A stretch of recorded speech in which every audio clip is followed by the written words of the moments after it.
Mais uma vez, nós vamos abrir a palavra de Deus no livro de Deuteronômio, no capítulo 24. Eu digo mais uma vez, não nesse culto, né? Mas pelo menos uns 2 meses nós estamos aqui em Deuteronômio 24. Texto riquíssimo, cheio de leis. E não seria interessante passar por elas com muita velocidade. Mas eu acho que é muito bom para a igreja meditar em cada uma delas em um sermão. Então hoje nós vamos trabalhar o texto de Deuteronômio 24 na lei que está dos versos 14 até o verso 15. A lei que trata sobre a proteção ao trabalhador, ao diarista. Diz assim a palavra do Senhor. Verso 14. Não oprimirás o diarista, pobre e necessitado de teus irmãos, ou de teus estrangeiros, que está na tua terra e nas tuas portas. No seu dia lhe pagarás a sua diária, e o sol não se porá sobre isso, porquanto pobre é, e sua vida depende disso, para que não clame contra ti ao Senhor, e haja em ti pecado. Amém. Vamos orar ao Senhor.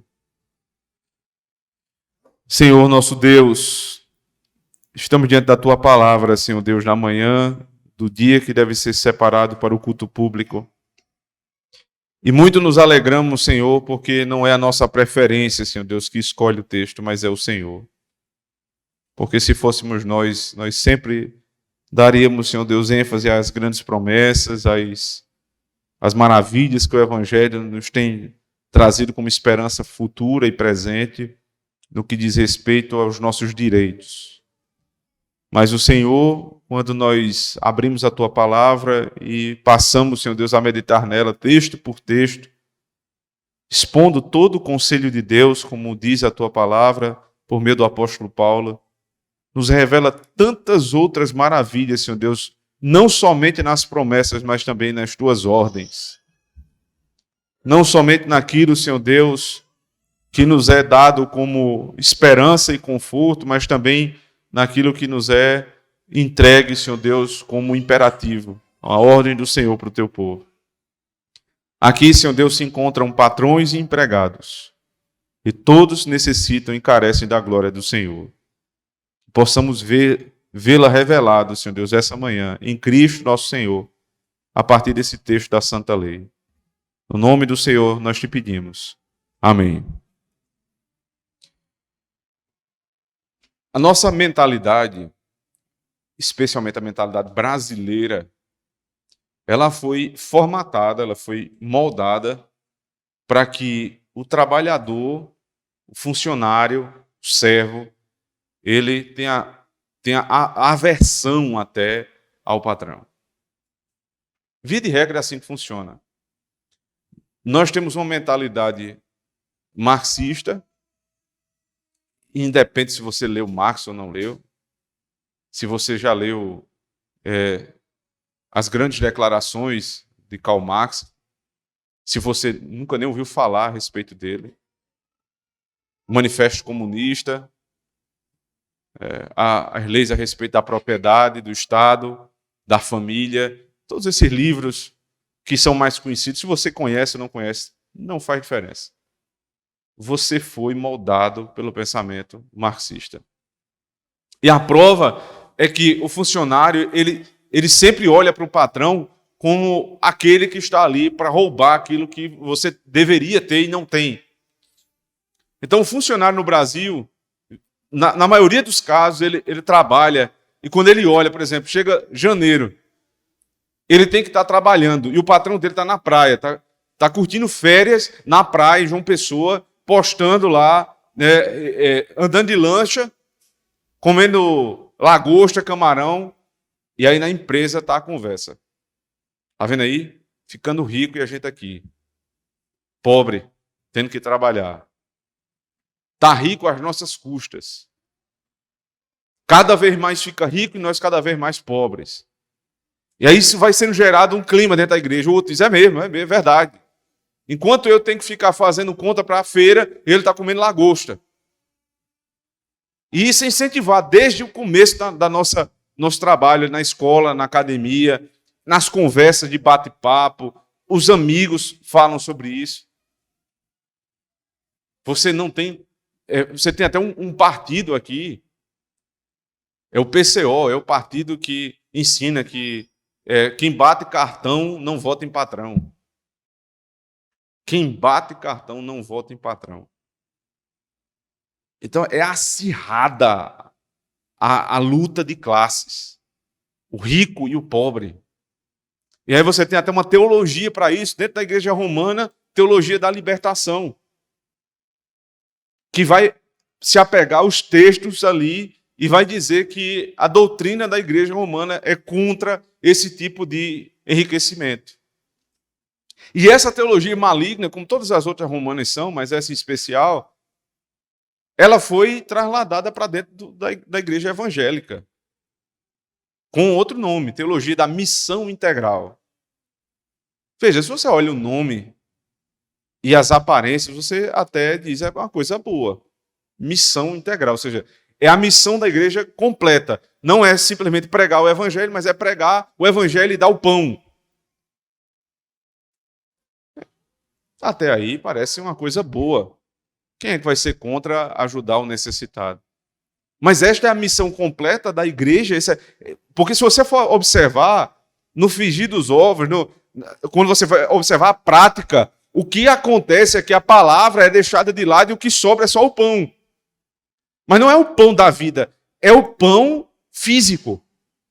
A igreja deixa de ser uma igreja e passa a ser uma ONG. E todo mundo só pensa naquilo ali, em ajudar, né, e fazer obra social.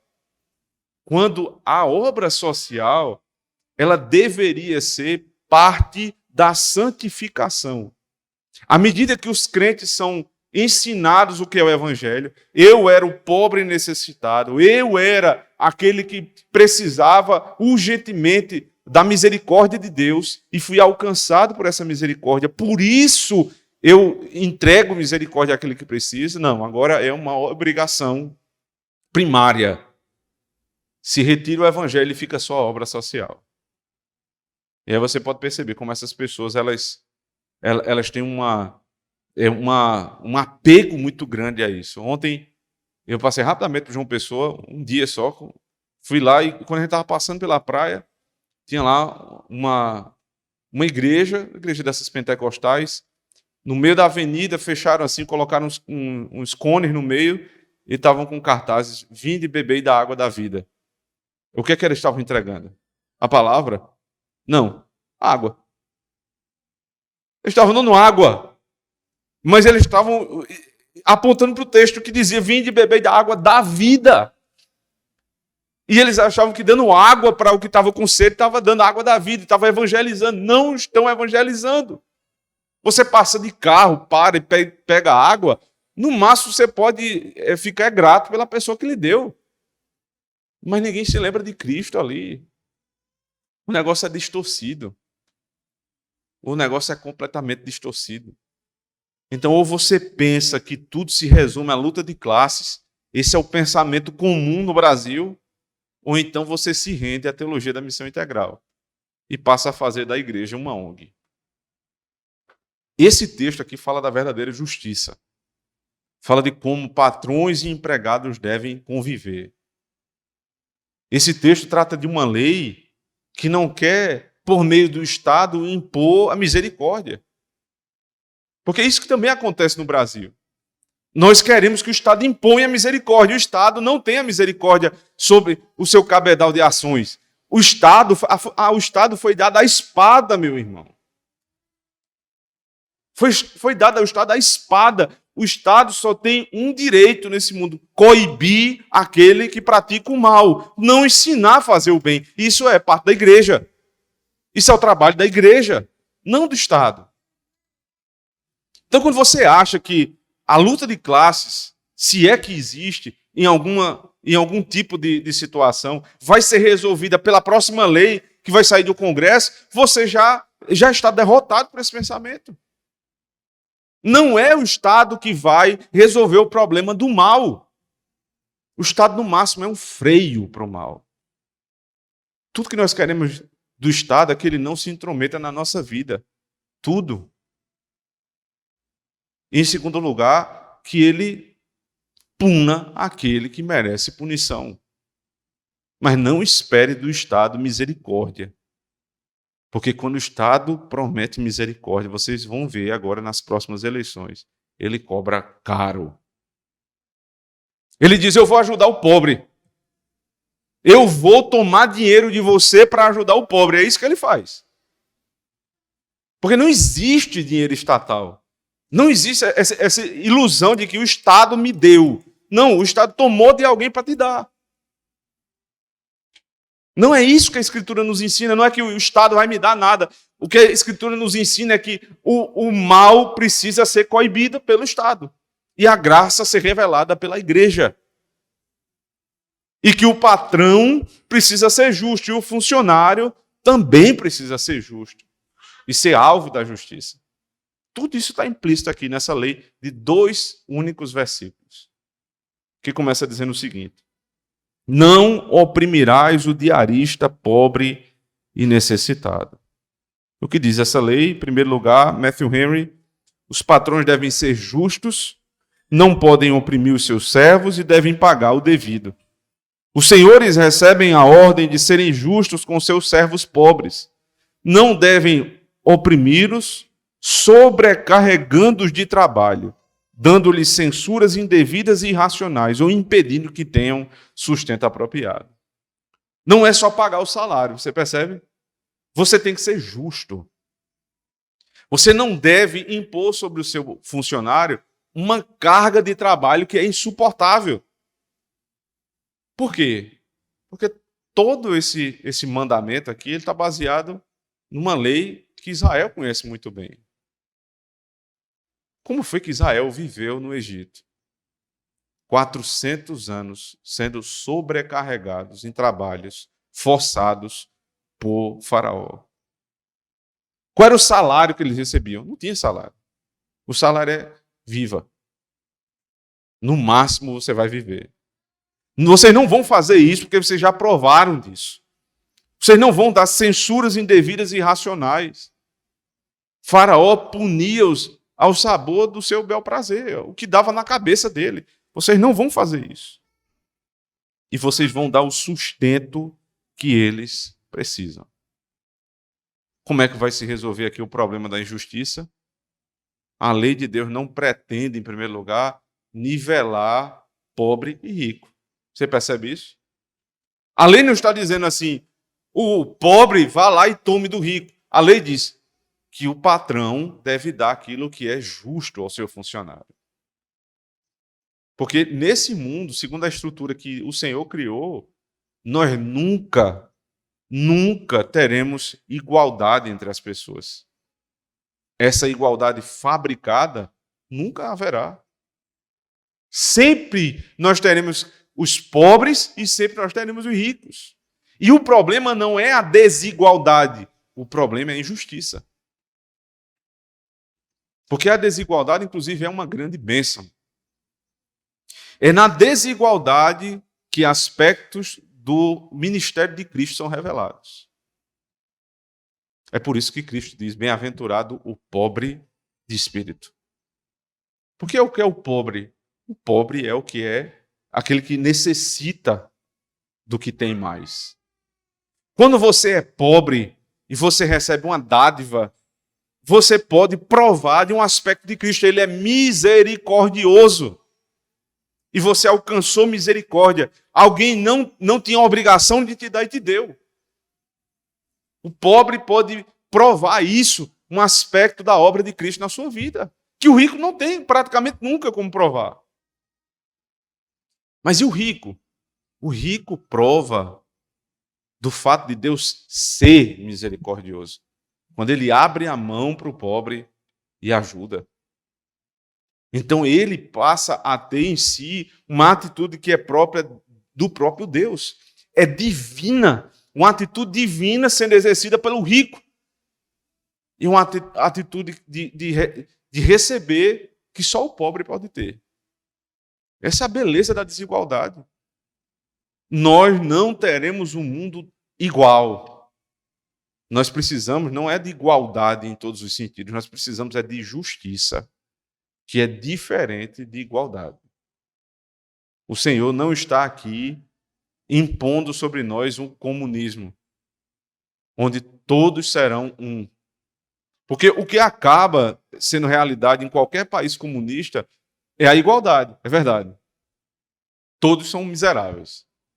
Você pega todo mundo, pega o rico, toma tudo do rico. Na verdade, só uma família é rica, a família daquele que está governando. A esperança é que não haja um dia Estado, né? O meio termo é o socialismo, onde o Estado é forte, até não haver Estado nenhum. Isso nunca acontece. Sempre o Estado vai ser o mais poderoso. A família que está governando é a mais poderosa, juntamente com os homens que detêm armas, e todo o resto é pobre. Numa visão bíblica, nós não vamos querer todos iguais. Nós vamos querer a justiça sendo exercida. A justiça é dê ao diarista aquilo que ele precisa. É interessante, a palavra aqui, diarista, não oprimirás. Nem todas as versões trazem isso. Se eu não me engano, a revista atualizada traz jornaleiro, né? Jornaleiro não é o que vende jornal. Jornaleiro é aquele que trabalha pela jornada. Por isso que eu acho, inclusive, que, mais uma vez, aqui a Sociedade Bíblica Trinitariana acerta. O diarista é melhor do que o jornaleiro. Ambos têm o mesmo sentido, mas é mais direto. O diarista. Para quem já fez qualquer obra em casa, sabe o que é um diarista e o que não é o que trabalha pela diária. Há pouco tempo, né, a gente teve uma experiência, construir a nossa casa e a discussão era, vai trabalhar na diária ou na empreitada? Empreitada é um nome bonito, né? É o nome técnico da história, mas aqui, na maioria dos casos, quando você vai negociar, o pedreiro ele pergunta, vai ser na empeleitada ou vai ser na diária? A empreitada ou a empeleitada, como eles dizem, é aquilo que você vai pagar por uma hora. Você tem um serviço para fazer, então é tanto. E aí ele tem que correr atrás e ele vai receber o X que ele pediu, que foi acordado ali, e ele tem que dar conta do serviço naquele tempo. Quanto mais rápido ele terminar, mais rápido ele recebe. Há um risco, que é terminar o dinheiro e ele não terminar a obra. E um segundo risco, que é ele fazer tão rápido, para receber o dinheiro, que a qualidade é comprometida. Mas aí também tem a possibilidade do diarista, que não é só o pedreiro que faz, muitas outras pessoas trabalham na diária. O problema da diária já é outro. É porque, como ele vai receber por dias trabalhados, a tendência natural do ser humano é ser mais lento. Não necessariamente melhorará a qualidade, mas uma coisa é quase certa, ele vai ser mais lento. Porque ele quer que o serviço se prolongue para que ele tenha o sustento dele garantido. Eu não vou entrar aqui nos detalhes se é melhor empreitada ou diária, não é o propósito do sermão, mas o que está sendo dito é o seguinte, o que trabalha pela diária, ele precisa receber no final do dia. Como é que eu sei disso? Observe. Não oprimirás o diarista, pobre e necessitado dentre os teus irmãos. Aí no verso 15. No seu dia lhes pagarás a sua diária, e o sol não se porá sobre isso. Ou seja, não vai virar o dia sem ele receber a diária. E aí, se você pensar que isso é uma lei para a nossa época, que o diarista tem que receber todo dia, aí você está forçando a barra do texto aqui. Não é assim. Naquela época, você tinha uma situação do pobre. O pobre era muito mais pobre do que hoje. Não tenha dúvida disso. Ele recebia o dinheiro do dia e corria para fazer compras. Ele não tinha nada para o dia seguinte. Ele era a pessoa que só tinha o da diária. Ele trabalhava para comer. Só isso. Para você perceber como a nossa sociedade melhorou, é só olhar para um texto como esse. Hoje, até o pobre, ele trabalha, ele tem condição de fazer, mesmo que trabalhe por diária, muitas vezes ele recebe por mês. Ele recebe as suas diárias por mês, ou por quinzena, ou, no máximo, por semana. Dificilmente alguém vai pagar o pobre no final do dia. Porque graças à expansão do reino de Deus, graças a toda a influência que a lei de Deus tem sobre a sociedade, ainda tem, a sociedade melhorou muito, as condições melhoraram muito. Eu falei muito sobre isso ano passado. As pessoas acham que o mundo está piorando. O mundo não está piorando. O mundo está muito melhor do que esteve. O que o pobre tem hoje em suas mãos não se compara de maneira nenhuma com o que o faraó do Egito tinha naquela época. Os confortos, as tecnologias que nós temos são muito superiores a que o faraó tinha. Qualquer pobre necessitado tem, por exemplo, um smartphone na mão. E isso é algo muito superior. Ele ainda é pobre, ele ainda é necessitado, mas há uma melhora, né, nesse intervalo de tempo. Agora, o princípio por trás não se perde. O fato de você não ter que pagar no final do dia não é o princípio. O princípio é você precisa ser pontual e justo no pagamento. Porque a pessoa só tem aquilo para sobreviver. Então Calvino diz assim: este preceito é semelhante ao anterior. Ele está se referindo aqui àquela ideia da máquina que você fazia as mós, né? Fazia o pão, a mó de cima e a mó de baixo. Você não poderia tomar por penhor a máquina de fazer pão. Por quê? Porque a família dependia daquela máquina para poder comer. Então, é semelhante ao princípio anterior. Moisés declara que aquele que contratou uma pessoa pobre por salários o oprime, a menos que lhe dê uma recompensa imediata por seu trabalho. Você precisa dar uma recompensa imediata pelo seu trabalho.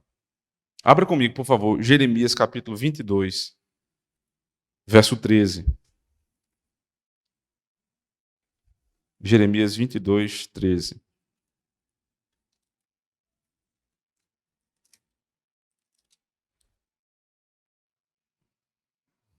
Diz assim: ai daquele que edifica a sua casa com injustiça e os seus aposentos sem direito, que se serve do serviço do seu próximo sem remunerá-lo, e não lhe dá o salário do seu trabalho, que diz: edificarei para mim uma casa espaçosa e aposentos largos, e que lhe abre janelas, forrando-a de cedro e pintando-a de vermelhão. Porventura reinarás tu, porque te encerras em cedro?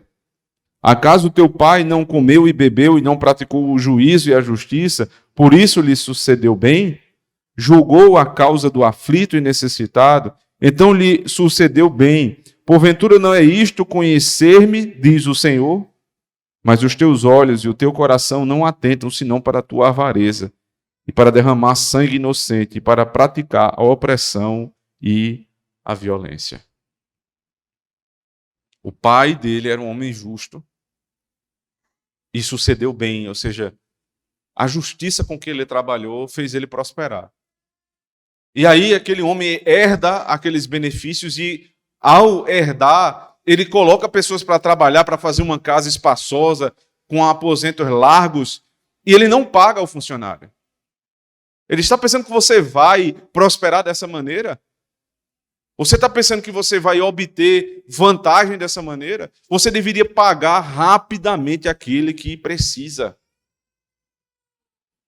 Matthew Poole, um teólogo do século XVII, falando aqui sobre esse texto, ele diz: porque a justiça, ela não pode ser nem negada, nem adiada. A justiça, ela precisa ser praticada imediatamente. Ela não pode ser nem negada, nem adiada, mas ela deve ser exercida imediatamente. Se ele trabalhou, ele recebe. É por isso que eu tenho que ter cuidado. Se eu vou contrair um trabalho, um serviço de alguém, eu preciso fazer conta. Eu tenho condições de pagar essa pessoa. E aqui a ideia do pobre e do necessitado, que inclusive nós vamos citar daqui a pouco essa expressão, Mas isso não é só para o pobre necessitado. O princípio de pagar é para qualquer um. Porque senão você pode entender, não, veja só, o meu pedreiro, né, que é muitas vezes utilizado aqui por conta do diarista, ele não é tão pobre e necessitado, ele tem uma casa, ele chega de carro, ele chega de moto, então dá para atrasar um pouquinho. Não, você precisa ser justo, seja quem for. Se quem está prestando serviço para você é rico, ele tem que receber em dia. Isso é justiça. Agora, é muito mais sério quando você está tratando aqui de uma pessoa que é necessitada. Então, quando vai contrair um serviço de alguém, pense, você pode pagar, você tem o dinheiro para pagar. Se você não tem, não faça. É melhor ficar carente do serviço do que deixar alguém carente por conta do pagamento. Não faça. Você pode estar atrapalhando aquela pessoa de estar recebendo de outro. Então espere, junta o dinheiro. Quando você tiver o dinheiro em mão, você vai e contrai aquele serviço. Se não, não faça. Se você fez o serviço, aí você diz, não vou pagar hoje não. Eu estou com preguiça, tem que ir no banco.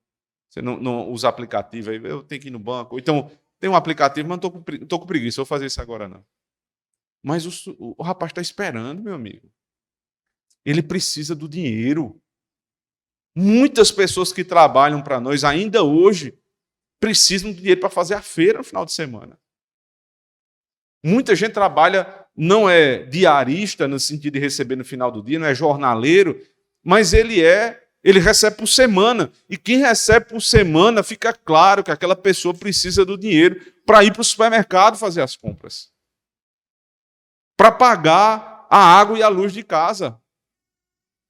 Então eu preciso ser rápido no pagamento. Eu não devo contrair serviço quando eu não posso pagar, e tendo contraído, eu devo pagar imediatamente. E não é o Estado que vai dizer quando eu devo fazer isso. É a lei de Deus que me ensina a ter misericórdia. A expressão que é utilizada aqui, veja no verso 14, não oprimirás o diarista pobre e necessitado. Existem algumas expressões que elas, juntas, elas formam um hebraísmo. É uma característica da língua hebraica. Né? Por exemplo, lá em Gênesis 3, 2, né? A partir do capítulo 2 já é citado isso aí, quando ele diz que vocês devem cultivar e guardar.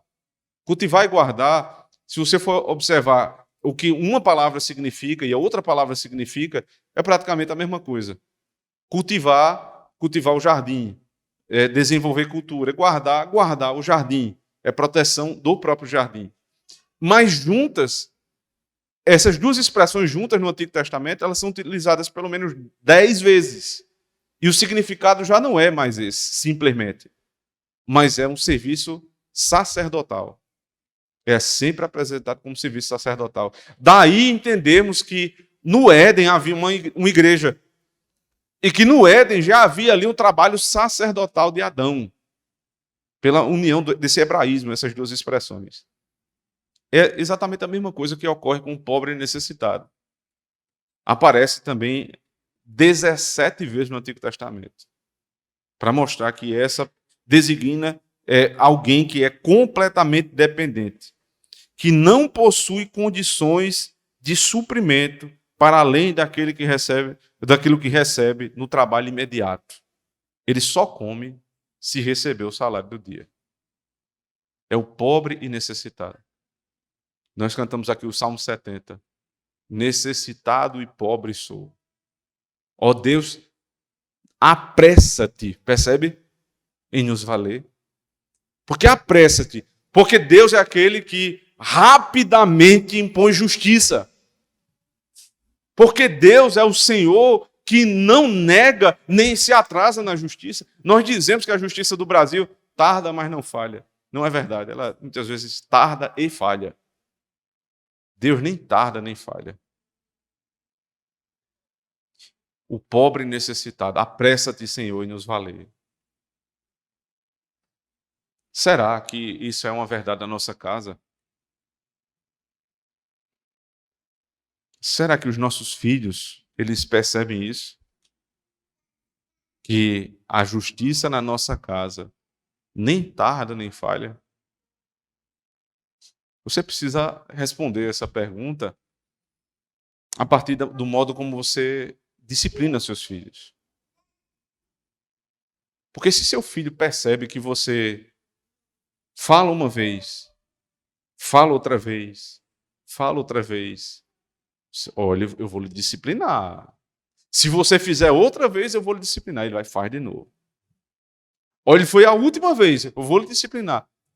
Ele vai percebendo que aquilo ali nunca acontece, nunca acontece, nunca acontece. Então ele diz, rapaz, isso aqui é tranquilo. Eu posso continuar sendo rebelde que não vai dar em nada. Porque aqui a justiça tarda e falha. E mais uma vez eu disse isso na escola bíblica dominical, vou dizer agora no culto. Esqueçam essa ideia de contar até 3. Olhe, eu vou mandar você fazer 1, 2, 3. Aí tá vendo? Meu filho no 3 ele faz. No 3? Ele tem que fazer no 0. Ele tem que aprender que a obediência é feita na primeira fala do pai. Nas primeiras palavras da mãe. Isso é obediência, irmãos. Isso é justiça. E se ele não faz, imediatamente ele é disciplinado. Imediatamente. A justiça não pode, não apenas não falhar, ela também não pode tardar. Porque isso é um grande pecado diante do Senhor. João Calvino diz que esse texto, essa lei, não fala apenas sobre um salário a ser pago, mas um salário justo. Ele diz, embora, no entanto, essa disposição se refira apenas aos pobres, para que não sofram fome por conta da negligência ou orgulho dos ricos, entretanto, toda a humanidade em geral é imposta para que, enquanto os pobres trabalhem para o nosso lucro, devemos arrogantemente abusá-los como se fossem nossos escravos. Ou deveríamos ser muito ilibais e mesquinhos para com eles, já que nada pode ser mais vergonhoso do que isso. Quando estão ao nosso serviço, eles deveriam pelo menos ter o suficiente para viver frugalmente. Não é só dar o salário, não é só pagar em dia, mas é dar o que é justo. A nossa mentalidade, mais uma vez, é muito esquerdista, marxista, ela diz, tem que ter um salário mínimo. O negócio é tão feio no nosso país que o Estado tem que dizer, olha, você não pode pagar menos do que R$1.200 a uma pessoa que trabalhou 30 dias para você. Só que o problema é o seguinte, essa imposição, quando ela não vem de uma consciência, ela passa a ser injusta. É verdade que em alguns casos ela refreia o mal do homem, é verdade. Porque existem homens que, se pudessem, não pagavam isso. Mas isso impõe também outra injustiça. Tem gente que não vale R$1.200. Tem gente que você pagar R$1.200 para ele o mês todo é caro. Então não é por aí que as coisas vão ser resolvidas. É pela justiça. Nós aprendermos a dar o que é justo. O Estado diz que é 1.200, eu posso pagar 1.500, porque eu não vou pagar 1.500. Porque a gente se apega a isso. Viu? A funcionária minha doméstica, ela recebe R$1.200. Por quê? Porque é o que o Estado diz que ela tem que receber. Mas se ela vale mais? Se eu posso pagar mais ela, por que eu não vou pagar? Se é uma pessoa trabalhadora, se é uma pessoa que me satisfaz naquilo que eu preciso ali no meu serviço, eu tenho condição, por que eu não vou pagar 1.800? Por que eu não posso pagar 2.000? Porque eu tenho que esperar ela vir pedir aumento. Porque eu não vou e reconheço o trabalho dela e digo, você merece. Está aqui seu aumento. Não é simplesmente o Estado que tem que ficar dizendo o que eu vou fazer ou o que eu não vou fazer. Mas eu vou aprender a ser justo. E eu não vou oprimir por um motivo óbvio. Porque eu já passei por opressão. Deuteronômio 5, verso 15. Interessante que ele diz isso justamente no quarto mandamento. Abra comigo. Deuteronômio 5, 15. Diz assim: porque te lembrarás que foste servo na terra do Egito, e que o Senhor teu Deus te tirou dali com mão forte e braço estendido. Por isso o Senhor teu Deus te ordenou que guardasses o dia de sábado. Ele tinha dito antes, não vai trabalhar nem você, nem o seu servo, nem a sua serva. Ele colocou o servo e a serva ao lado do filho e filha. Já pensou isso? O teu servo e a tua serva, o teu filho e a tua filha. Ninguém vai trabalhar no dia do Senhor. Por quê? Qual é o fundamento? Porque você já sofreu opressão e por isso vocês não vão oprimir. Eu vos tirei com mão forte e braço estendido das garras do imperador Faraó, para que vocês sejam livres. Agora vocês não vão oprimir ninguém. É o evangelho que nos ensina a sermos justos. Você quer ver como isso é retratado no Novo Testamento? Abra, por favor, Efésios capítulo 5.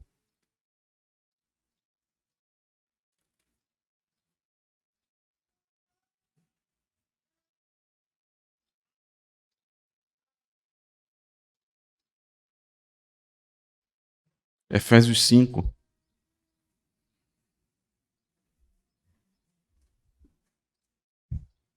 Verso 1. Sede, pois, imitadores de Deus como filhos amados, e andai em amor como também Cristo nos amou, e se entregou a si mesmo por nós em oferta e sacrifício a Deus em cheiro suave.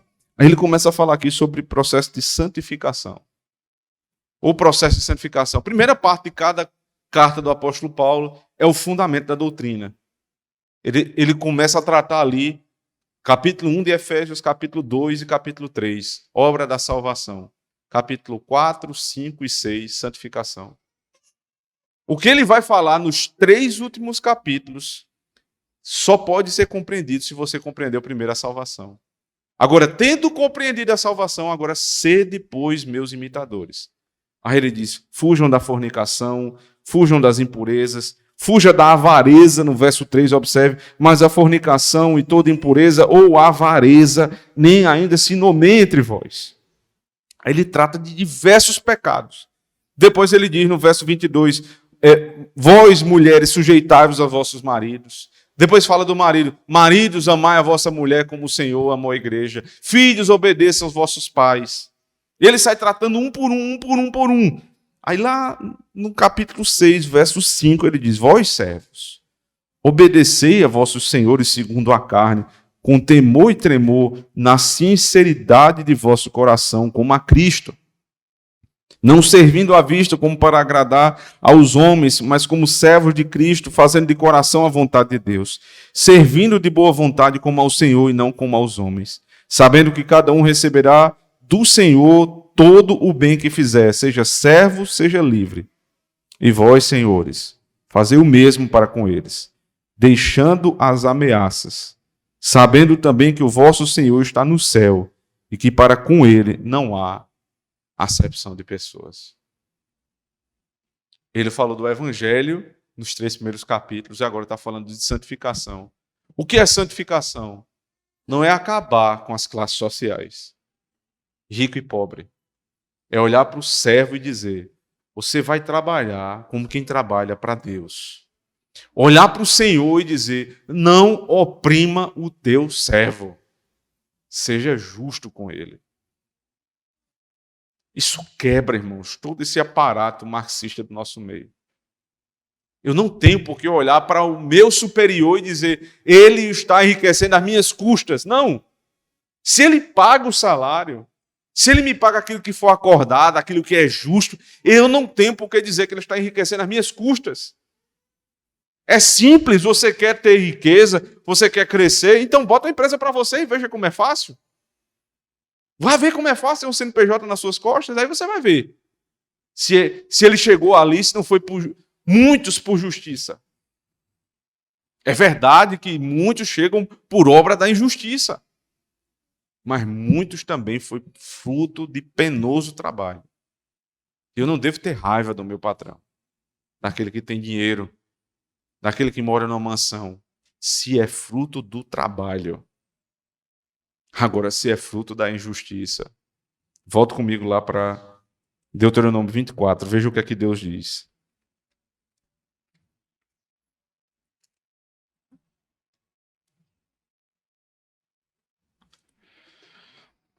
Verso 14: Não oprimirás o diarista, pobre e necessitado de teus irmãos ou de teus estrangeiros que está na tua terra e nas tuas portas. No seu dia lhe pagarás a sua diária, o sol não se porá sobre isso, porquanto pobre é, e sua vida, é interessante aqui, em hebraico ele diz, a sua alma, né, as suas forças dependem disso, para que não clame contra ti ao Senhor e haja em ti pecado.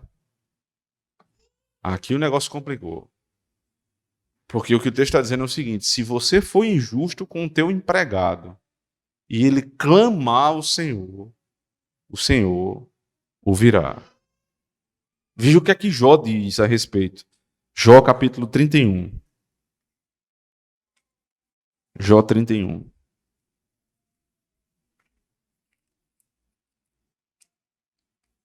Verso 13 e 14.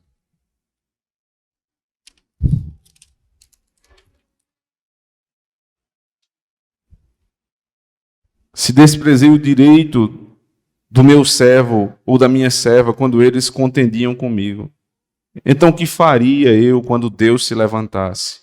Inquirindo a causa, que lhe responderia? Se eu desprezei o meu servo e fui injusto com ele, o que é que eu vou dizer a Deus diante dele quando ele se levantar para defender o pobre? Mais uma vez aqui, isso tem paralelo na obra de salvação. Lembre-se, lá em Êxodo capítulo 3, quando Deus chama Moisés para conversar, lembra-se no deserto, no meio de uma sarça ardente, o Senhor chama e se revela a Moisés. Ele diz assim: porque eu ouvi o clamor do meu povo.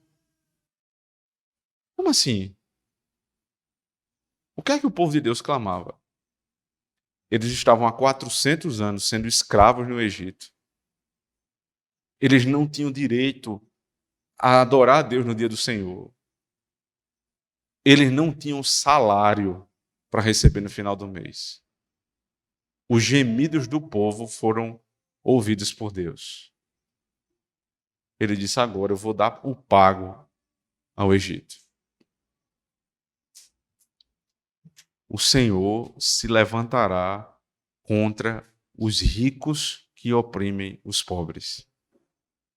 O Senhor dará o pago a eles, e veja que eles pagaram. Se você for para o final de Êxodo, o que acontece é que quando Israel vai saindo do Egito, o Senhor diz: antes de saírem, vão às casas dos egípcios e peçam a eles ouro e prata.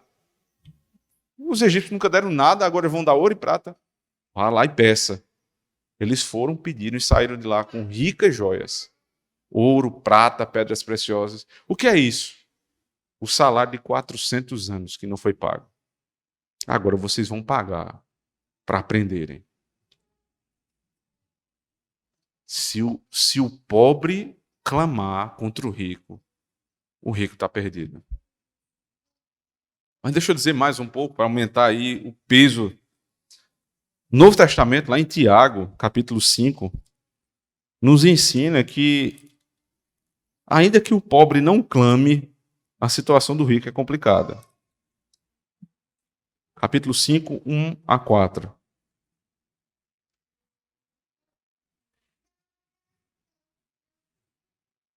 Eia, pois, agora, vós ricos, chorai e pranteai por vossas misérias, que sobre vós hão de vir. As vossas riquezas estão apodrecidas e as vossas vestes estão comidas de traça. O vosso ouro e a vossa prata se enferrujaram, e a sua ferrugem dará testemunho contra vós, e comerá como fogo a vossa carne. Entesourastes para os últimos dias. Eis que o salário dos trabalhadores que ceifaram as vossas terras, e que por vós foi diminuído, clama. Veja, não são os trabalhadores que estão clamando, é o salário deles. E os clamores dos que ceifaram entraram nos ouvidos do Senhor dos Exércitos. Deliciosamente vivestes sobre a terra, e vos deleitastes, servastes os vossos corações, como num dia de matança. Condenastes e matastes o justo, ele não vos resistiu. O pobre clama, mas o salário do pobre também clama. E essa é aquela ideia, irmãos, que o Antigo Testamento ensina a respeito de que a terra, e que Paulo vai falar em Romanos 8, que a terra geme por conta do pecado. A injustiça, irmão, de um trabalhador, que um trabalhador sofre, não é a injustiça que ele sofre, é a injustiça que a terra toda sofre. Essa injustiça, irmãos, que nós vemos aí, de pessoas que saem para trabalhar o dia inteiro e chegam e não conseguem. Veja, não é só o patrão, mas o Estado participa disso. Você trabalhou, você recebeu o dinheiro, mas o dinheiro não dá para você pagar tudo aquilo que você precisa para a mínima sobrevivência. Porque é inflação, é imposto, é taxa. E você, quando percebe, você, meu dinheiro não dá para nada. Isso é a terra está gemendo por conta da injustiça. E pode perceber, quanto mais marxista o pensamento do povo, maior é a maldição sobre aquela terra. Em países onde há mais liberdade de trabalho, menos impostos, menos taxas, menos burocracia, o trabalhador ele continua tem muitas pessoas pobres. Qualquer país do mundo que você for, há pobreza e há riqueza. O problema não é a distinção, o problema é a injustiça de você ver uma pessoa jogada numa favela, comendo o resto da comida dos outros. Isso é que não pode acontecer. Isso é injustiça. E a terra está sendo amaldiçoada. O Brasil é um país amaldiçoado por conta da injustiça. Só que o problema da injustiça social não vai ser resolvido por mais Estado. O Estado é o problema. Não a existência do Estado, mas o Estado como está posto no Brasil. Ele é o problema. Então, se nós agora nas próximas eleições clamarmos e dizemos Estado, venha resolver nosso problema, nós estamos ficando aqui esquizofrênicos. É aquela síndrome do cara que é sequestrado e ele passa a amar o sequestrador. Síndrome de Estocolmo, se eu não estou errado. Ele passa a ter afeição pelo sequestrador. Então o cara vem, rouba teu dinheiro e tu diz, vem aqui, resolva, porque estão me roubando. Aí ele, obrigado. Ele vai roubar mais. Nós não queremos isso. O Estado não vai resolver o nosso problema. O que nós precisamos é ser justos. Ser justo. O Estado puna aquele que é injusto. E aquele que conhece o Evangelho, seja justo com o que precisa. Mais uma vez, citando Calvino, ele diz, e certamente, quanto mais pacientemente aquele que foi espoliado suportar seu erro, mais Deus estará pronto para empreender sua causa. Nem há grito mais alto para ele do que a paciência. Não há grito mais alto do que a paciência. É interessante porque a Escritura ela sempre se contrapõe ao pensamento marxista. E nesse momento, pelo menos de duas formas. Em primeiro lugar, o marxismo ensina que o servo deve odiar seu patrão. A Bíblia manda abençoá-lo. Se você abrir comigo novamente Deuteronômio 24, versos 10 a 13, diz assim, quando emprestares alguma coisa ao teu próximo, não entrarás em sua casa para lhe tirar o penhor. Fora ficarás, e o homem a quem emprestaste te trará fora o penhor. Porém, se for homem pobre, não te deitarás com o seu penhor. Em se pondo o sol, sem falta lhe restituirás o penhor, para que durma na sua roupa e te abençoe. E isto te será justiça diante do Senhor, teu Deus. Para que o pobre te abençoe. A gente tem mania de pensar que é o rico que abençoa o mais pobre, né? Só isso. Mas o pobre também pode abençoar o rico. No pensamento de luta de classes, o pobre sempre tem raiva do rico. Aqui não. O rico foi justo comigo. O meu patrão foi justo comigo. Eu recebi. Dia 30, ele pagou o salário. Ele pagou o salário que foi acordado em nosso contrato. O que é que eu deveria chegar à noite em casa e fazer? Com minha família dizer, Senhor, abençoe a família do senhor fulano de tal. Ó Deus, tenha misericórdia. Se ele não te conhece, que passe a te conhecer. Faz prosperar a empresa que eu trabalho, Senhor. Eu quero ver aquela empresa cada vez mais pujante, crescendo. Mande mais clientes, Senhor Deus. Mande mais pessoas para obter o serviço daquela empresa, para que eu tenha o meu sustento e para que aquele homem seja cada vez mais rico.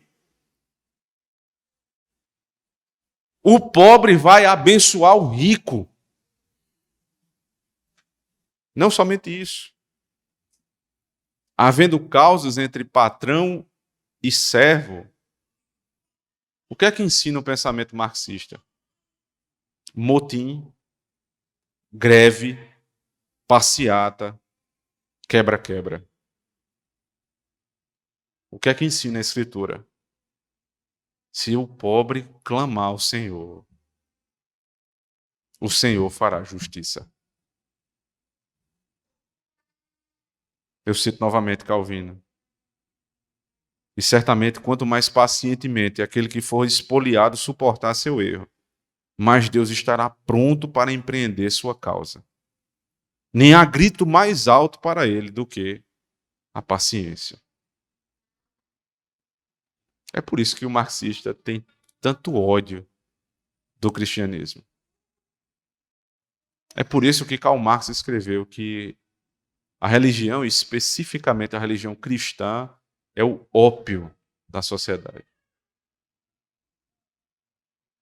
Porque ele quer greve. Ele quer quebra-quebra. Revolução. Mas nós não vamos fazer assim. Nós vamos dobrar o nosso joelho e vamos orar. Senhor, tu és justo juiz. Vejas o que esse homem fez comigo. E aí o Senhor se levantará contra esse homem perverso. Mas não tem Estado, não tem Ministério do Trabalho, não tem nada que se compare à justiça de Deus. Se você colocar ele na justiça e você perder, porque ele comprou o juiz, porque ele pagou mais o advogado, porque o advogado dele era melhor do que o seu, não importa a artimanha que ele utilizou, não importa.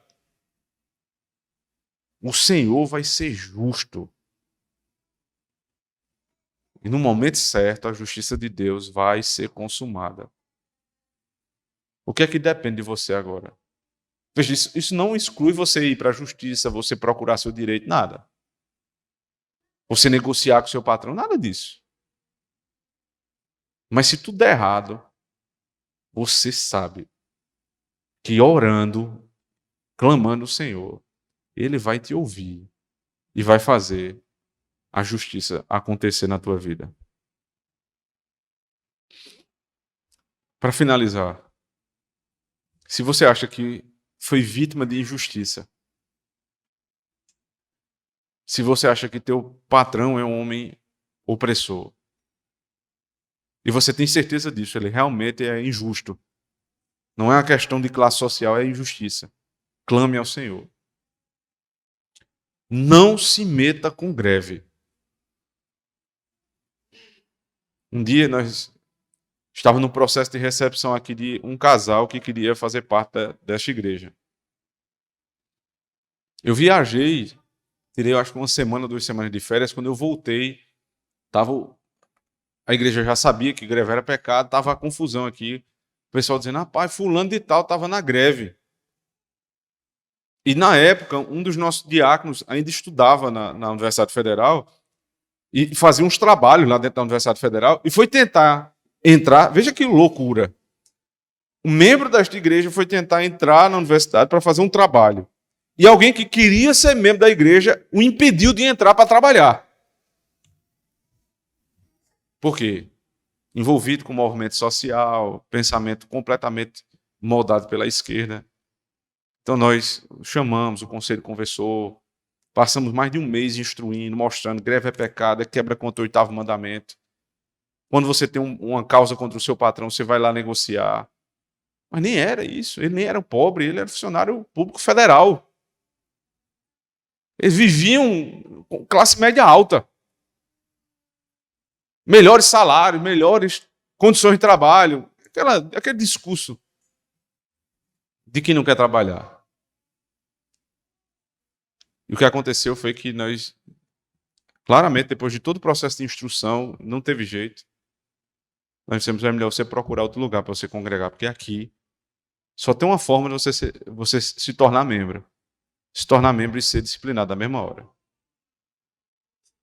Você está em pecado, isso é pecado. Você deve voltar para sua casa e clamar ao Senhor. Se há injustiça, para que Deus seja a tua justiça. Mas não há. O salário que foi acordado está sendo pago. Isso é avareza. Isso é avareza. E, para nossa vergonha, eles se tornaram membros de outra igreja presbiteriana aqui na nossa cidade. Uma grande igreja da nossa cidade. Por outro lado, se há no nosso meio algum patrão que humilha seu funcionário, lembre do que foi dito aqui. Não se aproveite do seu funcionário. Nem deixando de pagar, nem pagando com atraso, nem sendo injusto no pagamento, no valor do pagamento. Dê a ele aquilo que ele precisa para sobreviver. Não simplesmente o que o Estado manda, mas dê tudo aquilo que você puder para que ele tenha uma vida justa. E lembre-se, por fim, do salário que você mereceria por justiça. Por justiça, todos nós estaremos no inferno. E o Senhor não usou de justiça sobre nós. Ele derramou a justiça sobre Cristo, que pagou o preço da nossa salvação. E sobre nós há a misericórdia do Senhor. Agora, irmãos, é tempo de exercermos misericórdia com o nosso semelhante. Isso independe do que diz o Estado. Amém. Vamos orar ao Senhor.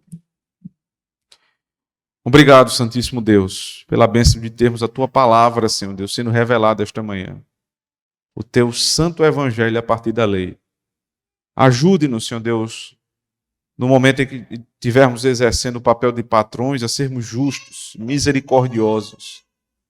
E quando estivermos numa situação de inferioridade, Senhor, que sejamos, Senhor Deus, submissos.